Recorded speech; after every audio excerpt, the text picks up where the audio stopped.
दूसरा राजा की पुस्तक में प्रभु के दास अलीशा के द्वारा भी एक ऐसा अनहोना कार्य हुआ जो कभी नहीं हो सकता, जो कभी नहीं हो सकता। एक कहावत है, कहते लकड़ी के साथ लोहा भी तर, समझा रही? लकड़ी के साथ क्या होता है? लोहा भी। वैसे तो एक छोटी कील भी तरती नहीं है, एक छोटी कील भी पानी के ऊपर तर नहीं सकती, वो नीचे जाती, डूब जाती है। लेकिन कहावत यह है कि लकड़ी के साथ लोहा भी क्या होता है? तरता है। मतलब कैसे? जो लकड़ी के अंदर कील ठोक दोगे ना, चाहे मोटा चाहे छोटा, वो क्या होगा? वो डूबेगा नहीं, वो तरता चला, क्योंकि लकड़ी उसको तारती चली जाएगी। ये कहावत कहां से बनी और कैसे बनी? जब नूह नबी ने जहाज बनाया और 40 दिन 40 रात धरती पर पानी आया, बारिश हुई, जलप्रलय आई, पानी पहाड़ियों के ऊपर से होकर बहता था। उन दिनों में जो जहाज बनाया गया था उसमें लोहा भी था और लकड़ी भी थी। समझा रही? हेलो, लोहा भी था और सारा काम लकड़ी का नहीं था, उसमें लोहा भी था। पर वो बेड़ी क्या कर रही थी? पानी के ऊपर तैर रही थी और लोहा भी उसके साथ क्या कर रहा था? तैर रहा था। अगर लकड़ी का वेट 20 क्विंटल होगा तो एटलीस्ट 4 क्विंटल तो लोहा भी उसमें हो सकता है। लेकिन परमेश्वर सब कुछ कर सकता है यदि आप उस पर पूरे मन से विश्वास करें। समझा रही है? यदि आप उस पर पूरे मन से विश्वास करें तो प्रभु के दास जो भविष्यवक्ता थे, नबी थे, उसके चेलों में से एक चेला उनके पास आया। 6 अध्याय की 1 आयत से लेकर 7 आयत तक। दूसरा राजा 6 अध्याय की 1 आयत से लेकर 7 आयत तक एक छोटा सा घटना वहां पर है, लेकिन छोटी घटना में एक बड़ा मिरेकल है, एक बड़ा चमत्कार है, एक बड़ा अद्भुत काम है। क्योंकि परमेश्वर अद्भुत काम किए बिना रह नहीं सकता। परमेश्वर के अंदर वो ताकत है जो अद्भुत काम करने के लिए क्या करती है? उबाले, हेलो, उबाले मारती रहती है। कलाम में लिखा गया है, भविष्यवक्ताओं के चेलों में से किसी ने अलीशा से कहा, ये स्थान जिसमें हम तेरे सामने रहते हैं वह हमारे लिए बहुत छोटा है। जिसके पास घर नहीं होता वो कहता छोटा घर ही मिल जाए। क्या मिल जाए? छोटा घर ही मिल जाए। जब छोटा घर मिल जाता है, थोड़ा सामान ज्यादा हो जाता है, फिर निकलने आने जाने की दिक्कत होती है। क्या कहते प्रभु अब थोड़ा इससे बड़ा मिल जाए। डिमांड पे डिमांड। इन चेलों में से एक चेले ने अलीशा के पास आकर कहा, देख, जहां हम तेरे सामने रहते हैं वह जगह बहुत छोटी है। हम ज्यादा है, हमारी गिनती ज्यादा है और जगह क्या है? छोटी। इस छोटी जगह के कारण हमें बड़ी दिक्कत होती है। लेटने के लिए, खाने पीने के लिए, बैठने के लिए हमें बहुत दिक्कत होती है। इस कारण से भविष्यवक्ता जी, स्वामी जी, मैं जंगल में जाऊंगा और एक बल्ली काट के लेके आऊंगा। अगर वो एक बल्ली मतलब एक स्पोर्ट, हम थोड़ा सा घर को और लंबा चौड़ा कर सकते, एक लकड़ी की स्पोर्ट में काट करके लेकर आऊंगा। घर क्या करूंगा? थोड़ा सा लंबा कर सकूं, बड़ा कर सके हम लोग, ताकि हमें रहने में कोई दिक्कत ना आए, हमें बैठने में कोई दिक्कत ना आए, हमें चलने फिरने में कोई दिक्कत ना आए। तो अलीशा को ये बात बोली गई,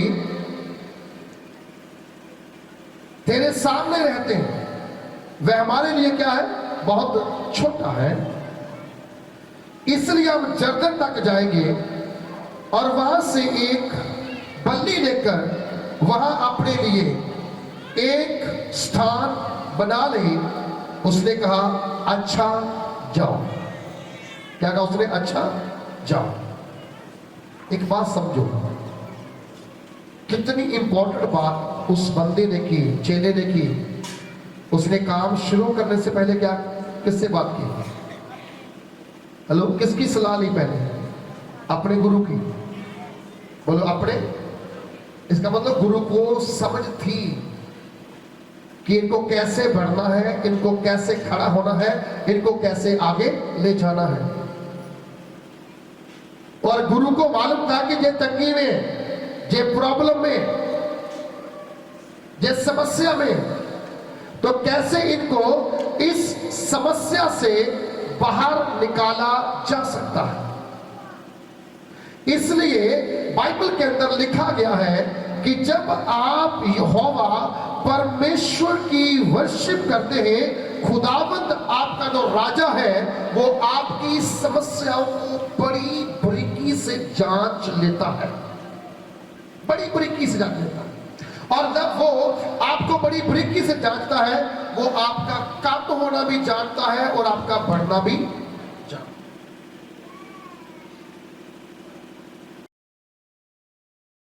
आपकी समस्याओं को बड़ी बारीकी से जांच लेता है।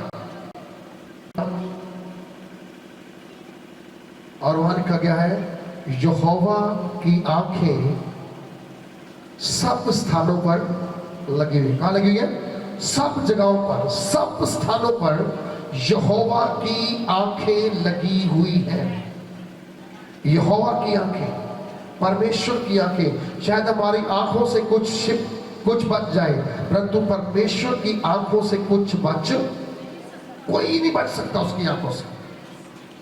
उसकी आंखें ऐसी शार्प है, ऐसी तीखी और तेज है कि कोई व्यक्ति उसकी आंख के अंदर रेंज में आ गया, वो बच नहीं सकता है। उसका सारा अगला पिछला हिसाब वो जान लेता है। आप कहां जा रहे हो, परमेश्वर आपको देख रहा है। आप क्या कर रहे हो, परमेश्वर आपको दिखता है। आप क्या खा पी रहे हो, परमेश्वर आपको देखता है, क्योंकि वो इस तरह का कार्य करने वाला परमेश्वर है, इस तरह का काम करने वाला परमेश्वर है। और कलाम में लिखा गया है, जब वो तुम्हारे लिए जानता है, तुम्हें समझता है, तुम्हें पहचानता है, हम किसी बात में भी फिर निर्दोष नहीं ठहर पाएंगे। तब खुदा हमारा न्याय, बोलो खुदा हमारा क्या करेगा? न्याय करेगा। तो जहां पे कहा गया है, परमेश्वर तुम्हें हर जगह को देखता है, जांचता है, तुम क्या करते हो, तुम क्या बोलते हो, तेरी क्या प्लानिंग है, तेरी क्या योजना है। शायद तुम किसी को ना बताओ, लेकिन परमेश्वर उसको जानता है। हेलो, सारे बोलो क्या करता है वो उसको? वो पता क्या कहता है? मैं तेरे दिल और गुर्दों को जांचने वाला। डॉक्टर के पास जाओ, हार्ट की स्कैन कराओ, पैसा देकर नहीं में जानता है वो। हेलो, और क्या लिखा है गुर्दों के बारे में? क्या नॉलेज? हमें कुछ नहीं पता। जब तक हार्ट चल रहा है हम ठीक है, जिस दिन हार्ट रुक गया हम बीमार हैं।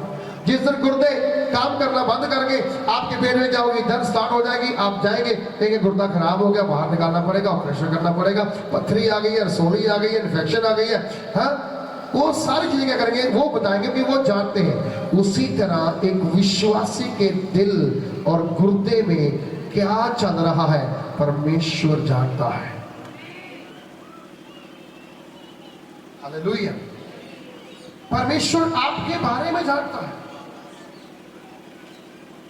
आपके दिल में क्या है। आप किसको नहीं बता रहे, लेकिन वो जानता है आपके दिल में क्या चल रहा है। आपका गुर्दा कितना काम कर रहा है वो जानता है, आप नहीं जानते हैं। फिर कुछ भी खुदा से छिपा हुआ नहीं, कुछ भी खुदा से क्या छिपा हुआ नहीं है। परमेश्वर सब कुछ क्या करते हैं? जानते हैं। और जहां पे लिखा गया है कि अलीशा के पास जब वो आए, क्या हम थोड़ी सी क्या करेंगे? और बढ़ाएंगे ताकि हम उसमें रह सकें। हालेलुया। देखो, उसने अलग नहीं हुआ। सारे बोलो क्या नहीं हुआ? वो उसने अलग होने की बात, ये बड़ी इंपॉर्टेंट है। इस चेले ने गुरु से अलग होने की बात नहीं की। तो ना किसी सियाने ने बोला चाह पियो फोड़ के ते समझा रहे जे चाह बिना पुणे पिया की करेंगे पत्ती के अंदर